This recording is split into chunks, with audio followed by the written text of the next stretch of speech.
on HopeChapelAMEZion.org, Facebook, Twitter, Instagram. This is the day that the Lord has made. Let us rejoice and be glad in it. Welcome to another message from Hope Chapel AME Zion Church, the oldest black church in the Mohawk Valley.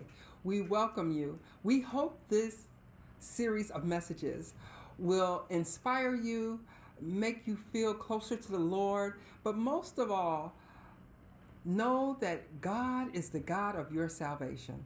And so this particular week, we did worship in the back of Hope Chapel AME Zion Church in the backyard. We social distanced. We had our mask on, and the Spirit of the Lord was there. Unfortunately, due to technical difficulty, I was unable to tape that service, so here we are, still with joy to bring you this message. It comes from 1 Kings 19, 9 through 13.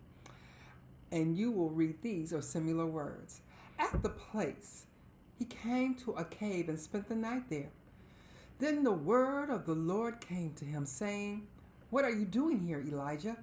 He answered, "I have been very zealous for the Lord, the God of hosts, for Israel hath forsaken your covenant, thrown down your altars, killed your prophets with the sword. I alone am left, and they are seeking my life to take it away." He said, "Go and stand on the mountain before the Lord. The Lord is about to pass by." Now there was a great wind, so strong that it was splitting the mountains and breaking the rocks into pieces before the Lord. But the Lord was not in the wind. And after the wind, it was an earthquake. But the Lord was not in the earthquake. And after the earthquake, there was fire. But the Lord was not in the fire. And after the fire was the sound of sheer silence. When Elijah heard it, he wrapped his face in his mantle and went out and stood at the entrance of the cave. Then there came a voice to him saying, "What are you doing here, Elijah?" And for a title caption this afternoon, it's not over. For Bible readers, Sunday school goers, and people who attend church for any amount of time, Elijah is a familiar figure in the biblical text. He preached during the time of Ahab and his wicked wife, Jezebel. Elijah was a prophet, a community leader, an advocate, all rolled into one. At a time when the community had just forsaken the laws of the Lord. The laws of the Lord are not just a good idea. It's a way to live equitably and justly, treating your neighbor as yourselves, not forgetting the poor and the widow. It's the way a democratic society should live. But like a lot of societies today, people are forsaking Christian values for things that are flashy and loud and charismatic and will promise you anything so they can have power. Ahab and Jezebel was just those types of leaders. Elijah decided that enough is enough. Sometimes you get tired of seeing people abuse their power on the poor or the helpless. You get tired of people exercising their muscle on people who can't fight back. And so Elijah says, "Okay, you so big, you so bad, get all your priests together, all the ones who serve Baal, and I'll be here for the true and living God. We'll build some altars, and we'll fill the altars with water, and whoever answers with fire, that is the God." So the priests of Baal cut themselves, yelled and screamed. This went on for some time until Elijah said, jokingly, "Yell louder, your God can't hear you." And so finally he got tired of them going through all these motions. And he says, "Okay, it's my turn." He called upon God. A fire so mighty, so strong, it came down, it licked up all the water, it burned down the altar of the true and living God, and also of Baal. Afterwards, Elijah put to death the other priests. Well, when news got back to Jezebel, Jezebel said, before the sun goes down tomorrow, I'm going to do to you what you done. I'm going to kill you. Well, when you're out protesting someone else's problem, when you're fighting for someone else's fight, it's different when it gets personal. It's different when it's your child that was shot by the police. It's different when your family is torn asunder. It's different when you're fired unjustly. It's different when it happens to you. It hits you differently. You feel it differently. And react differently. Elijah did that.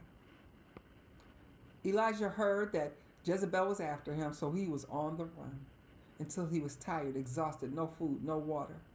God fed him, gave him nourishment, and told him to, and he continued on his journey until he got into the cliff of the mountain. Once he got in the mountain, though, God asked, "What are you doing here? What are you doing here?" Elijah was discouraged. He joins a whole host of people in the Bible that was discouraged. Moses, who delivered the people from Israel, was discouraged when the people started complaining about their rations and their food and discomfort. They were delivered from Egypt, from the hand of the oppressor. They were no longer slaves, and yet they were complaining. Moses was discouraged. Moses had to remind them that your task was to lead the people, guide the people, but as far as the people's hearts and minds, that's God's job. And so when the people started grumbling and asking, Moses thought it was he who had to make things right. Ministry is not about any leadership making things right. Christian leadership is about presenting the gospel to people, letting them know that salvation exists and that God is there for them. What happens between them and their God afterwards is not really our issue. Someone else who got discouraged was Jonah. Jonah was assigned a specific task to preach to the Ninevites. He refused. The Ninevites was unworthy of being preached to. They were enemies of the Israelites. Oh, you know what I'm talking about. Why she dressed that way coming to church? Why is his pants sagging? How can they talk to? They're not worthy to be in the house of the Lord. That's not exactly what our assignment is.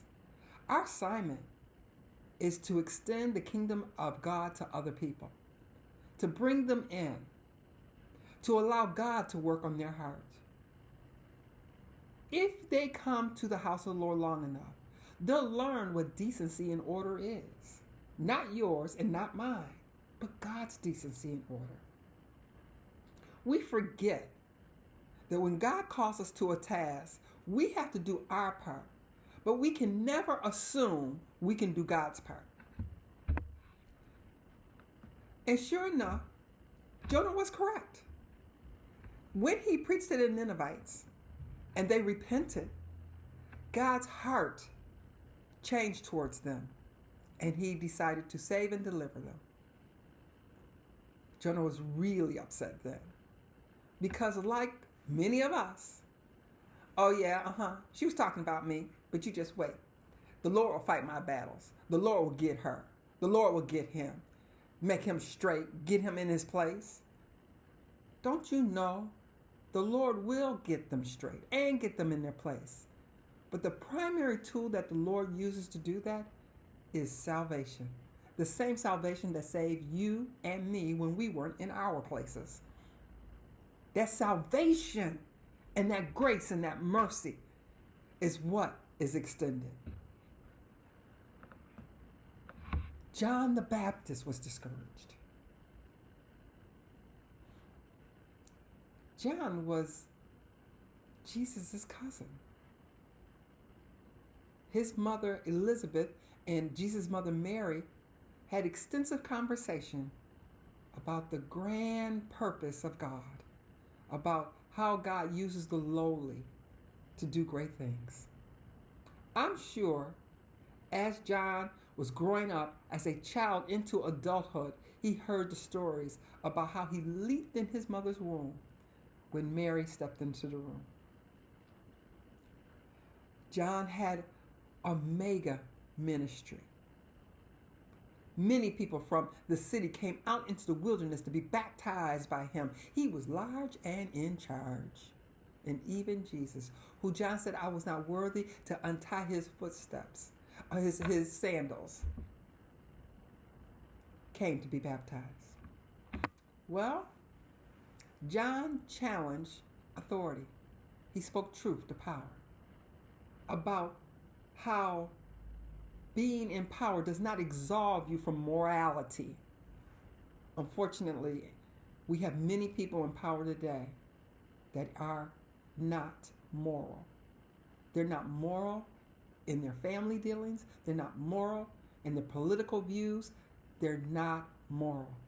And yet, there are people who are Christians, because the Bible tells me if you confess with your mouth and believe in your heart, you shall be saved.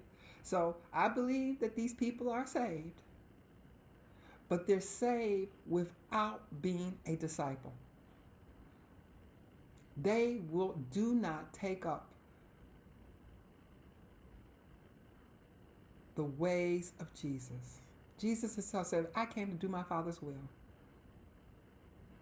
And so how can you agree with immigrants? How can you agree with putting people in cages, separating children from their parents? How can you agree that there's no systematic racism in this country and that police officers should have the right to not only enforce the law, to interpret the law, execute the law, and give a death sentence? How can you agree with that and still say that I follow Jesus? But that's not for me to figure out. What it is that John, even though we may have an idea who Jesus is, we can all get like John the Baptist, discouraged. So when John challenged the ruling party to be moral, he was put in prison and set for execution. But he sent word through his disciples to Jesus, are you the one, or should I look for another?